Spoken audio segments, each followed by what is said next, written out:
नैबे जाहैबाय जोंनि सराइबिल ब्लक UPPL नि मावख'। दा बे थांनाय हरल' नङा, आगोलबो इलेक्सन सोलिबोबाय थानायाव जोंनि मोननै स्टेरिं गसाइगाव टाउननि गेजेराव मोनसेया जाबाय तिनालि स्टेशननि खाथि, बाहाय सावबाय बिथांमोना। बेनिफ्राय जाहैबाय नैबे जोंनि नर्थ इस्ट गेटवे इन्टारस्टेट बास टार्मिनास, माने बेखौ बङाइगाव बास स्टेन्ड होनना बुङो, बाहायबो खालामबाय। दा मा गोसोखांबावखो बिथांमोनहा, हयथ' नैबे इलेक्सन जोबखानायनिसो बेजों ना भट बारायगोन ना सोरबा गिगोन ना मागोन, बे माने आतंकित खालामनाय, माने पाब्लिकखौ, रायजोखौ। बेबादिखौ दिनैल' नङा, थांनाय 17 बोसोरनि सरकारावबो आरो 22 बोसोरावबो नै जाबावबायसो बिथांमोना। नुदों जे बिथांमोनाव ओरैबायदिसो जों भट खालामदों, बिथांमोनाव जे सावनो जथेस्थ' थावानो गैबावला बायनो हानाय बादि। हयथ' बिथांमोननो 2-3 हाजार हरदोंमोन, लोङै लोङै बारा लोंफ्लांबाय, पकेटाव हयथ' 100-200ल' बासिहैबाय, पेट्रलखौ माने आधा लिटारल' जाबाय। माने बेबायदि क्राइम खालामनायावबो करापसन खालामनाय बेबायदि सर'। दा बेखौ आगोलबो खालामदों। जोंनि सुबुं सम्पदमोनखौ बिथांमोना बे 80 थाखा 100 थाखानि गुलिजों, जायनाखि हारिनि थाखाय खौथि खौथि भेलु गोनां सुबुं सम्पद नस्थ' खालामबोबाय। आरो बोरैब्ला माने समस्थियाव सासे मानसिखौ जिउ साजा होनानै बा बुनानै सारा समस्ति मोनसेखौ गिहोनाय, बेखौ मावबोबाय बिथांमोना। आरो मा खालामबावबाय, जेराव खामानि जेबो मावालासिनो बिल लानाय, बेखौ मावबाय। माने खम दामावनो माने मानसिफोरखौ सिगिनो हायो। मैयानाबो थिग बेबायदिनो आधा लिटारसो पेट्रल लुनानै बे अफिसखौ सावलांबाय। आरो बेहायथ' गिनांगौ खोथा, बाहाय अलरेडि जोंहा 2 मानसि फंबायमोनहा उन्दुनानै थादोंमोन, केयारटेकार फंबायमोनहा। बियो जुदि खामफायोमोनबा, नङा होमबा, जोंनि मानसियानो हयथ' खामफागौमोन। टारगेटआ जाबाय सम्पति नस्थ' खालामनाय, जिउखौबो मोनसे थ्रेटनिं होनाय बायदि जादों। बियो जोबोद लाजिनांथाव, आरो आं बेखौ गोख्रों रावजों सोंखारियो।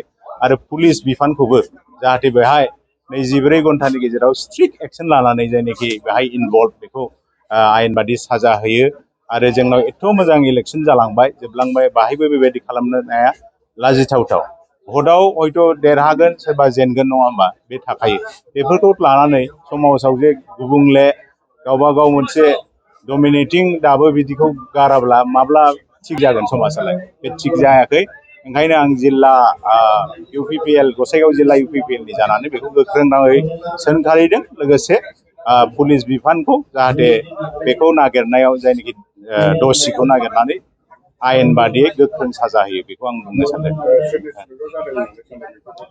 थुलुंगायाथ' जोंहा गुबुन गुबुन पार्टिका जायनिखि अपोजिसन बे खालामगोन, 2-3 पार्टि थाबाय, आं बुंला। खिन्थु जायनाखि लकेल गोरा बेस गोनां बिसोर मावगोन ना, बायह्रानि सोरबा गुरुं मानसिया मावनाय नङा।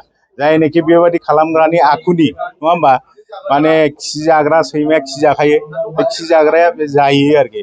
थ' बेबायदि टाइपनि रायजोफ्राबो हयथ' मोनथिबाय बेबायदि रोखोमनि मावग्रा मानसिफ्रा सोर दं, बेबादियानो मावदों। आरो सोरनाबा सोरनाबा पलिसि मेकिं बडि मानसि दं, बिथांमोननि पलिसियादि बिदि सिगिनाय, आगोलनिफ्रायनो बिदि माबा साब स्टेरिं कमिटि सावनाय, नङा होमबा, 17-20 बोसोराव बेबायदि आखुनि सोर सावनो नागिरदों, बे 17 बोसोराव सोर साब स्टेरिं कमिटि सावनायल' आरोखि।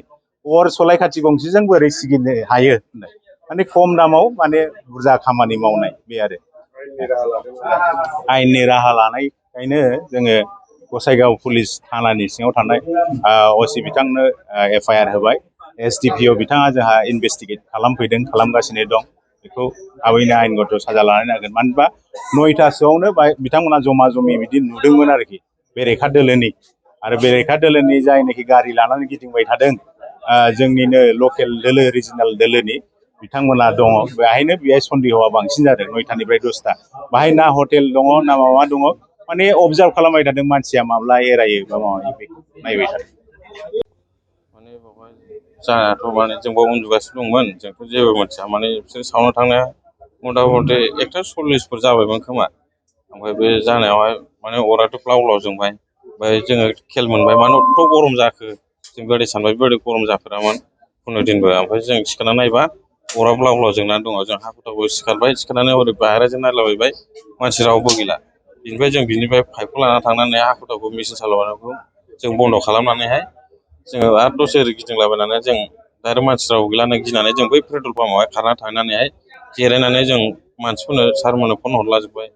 ओमफ्राय नोंसोर बावनो थाथ', जों थांगासिनो दं, सिन्था खालामनाङा ओमफ्राय पुलिस फैबाय दसे उनाव 3:40 बेफोरबायदि जाबायमोन ओमफ्राय पुलिस फैनानै नायना थांबाय दे गाबोन फैफिनगोन जोङो बेबायदि होनदोंमोन पुलिसफ्रा ओमफ्राय दा फैगोन ना मागोन बेखौ जों बुंनोबो रोंला सोरखौनो नुवाखैना मानसिफोरखौथ' जों रावखौबो सिनायामोन नुवाखै माने बेजों आड्डा मारिबाय थानायखौ बयबो नुदों आरो ना बाव सेंग्राफोरबो ओंखाम जाखादोंमोन जानानै बिसोर ओंखारलांदोंमोन आरो ना बेबादि